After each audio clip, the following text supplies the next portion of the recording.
अस्सलाम वालेकुम। मेरा नाम है डॉक्टर हमज़ा आलम और आज मैं एक और वीडियो के साथ हाज़िर हूँ। तो आज हम बात करेंगे कमर के दर्द के हवाले से। कमर के दर्द बेसिकली होता क्यों है? इसको हम 2 हिस्सों में डिवाइड कर सकते हैं। एक वो जो 45 साल की उम्र से ज़्यादा हैं और एक वो जो 45 साल की उम्र से कम है। तो जो 45 साल की उम्र से कम लोग होते हैं तो उनके अंदर कमर के दर्द की मुख्तलिफ़ वजूहात होती हैं। एक जो कॉमन वजह होती है वो कमर की सोजिशी बीमारी होती है, इसको हम एंकलोजिंग स्पॉन्डिलाइटिस भी कहते हैं।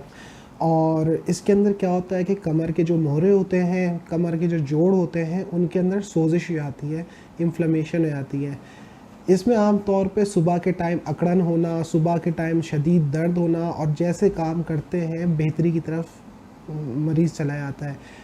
तो ये सोजिशी बीमारी थोड़ी सी पेचीदा भी होती है और इसका इलाज भी थोड़ा पेचीदा होता है। इसके अंदर आम तौर पे हम मेनली पेन किलर्स और एक्सरसाइज और फिजियोथेरेपी एडवाइस करते हैं। इसके अलावा 45 साल से कम उम्र के लोगों के अंदर जो है पट्ठों में अकड़ावपन हो जाना, जिसको हम मसल स्पाज़म कहते हैं कि भाई पट्ठे अकड़ गए हैं, ये भी एक बहुत बड़ी वजह होती है। ये आम तौर पे ऑफिस गोइंग लोगों के अंदर ज़्यादा देखने में आती है, ख़ास तौर से जो घंटों घंटों तक बैठे रहते हैं, कोई एक्टिविटी नहीं हो पाती है।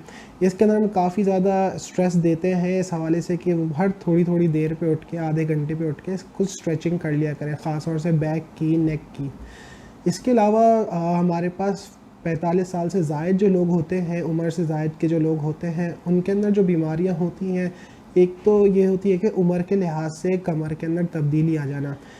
मैंने जैसे कि पिछले दिनों ऑस्टियोपोरोसिस के ऊपर भी एक वीडियो बनाई थी, जो ख़वातीन के अंदर हड्डियां भुरभुरी हो जाती हैं, तो उस बीमारी के साथ साथ कमर के मोहरे भी पिचक जाते हैं एज के हिसाब से, जो चेंजेस आती हैं।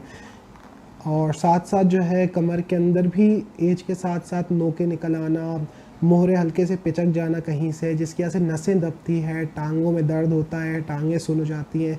तो ये मुख्तलिफ़ कुछ वजूहात होती हैं जो कमर का दर्द का बायस होती हैं।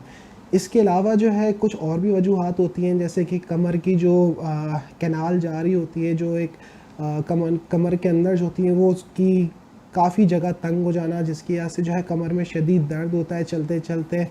और इसके लिए आम तौर पे जो बेहतरीन हल होता है वो आम तौर पे लोग सर्जरी करवा लेते हैं।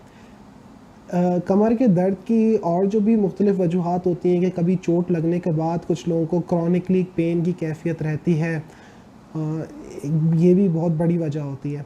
तो अगर आपको लगता है कि आपको कमर का दर्द है, आपको लगता है कि आपकी टांगों में दर्द ज़्यादा होता है और इसकी बड़ी वजह कमर है, या आपको लगता है कि पाँव सुन्न होते हैं या जलन होती है, या आपको लगता है कि आप यंग हैं, 45 साल से कम हैं और आपकी कमर के अंदर एक बहुत ज़्यादा शदीद सुबह के टाइम अकड़ाव और तनाव रहता है, और इसके अलावा और भी जोड़ों के अंदर कुछ सूजन महसूस होती है, तो आप आके फ़ौरी तौर पे दिखाइए। हो सकता है कि ये कोई ऐसी बीमारी हो जिसका इलाज मुमकिन हो सके। बहुत से लोग बहुत से डॉक्टर्स के पास जाते हैं और इन द एंड यही कहते हैं कि हम पेन किलर्स खा खा के थक गए, लेकिन बहुत सी बीमारियां होती हैं कि अगर आप उसका प्रॉपर इलाज करें तो वो काफ़ी हद तक बेहतरी की तरफ चली आती हैं। लेकिन बहुत ज़रूरी है कि इंसान एक्सरसाइज करे, अपने आप को फ़िट रखे, क्योंकि ओवरवेट होना यानी मोटापा भी एक कमर की दर्द की बहुत बड़ी वजह है। और आम तौर पे ज़ाहिर है, चूँकि जब हमारा वेट ज़्यादा होता है तो ज़ाहिर है कमर के ऊपर लोड भी ज़्यादा पड़ता है।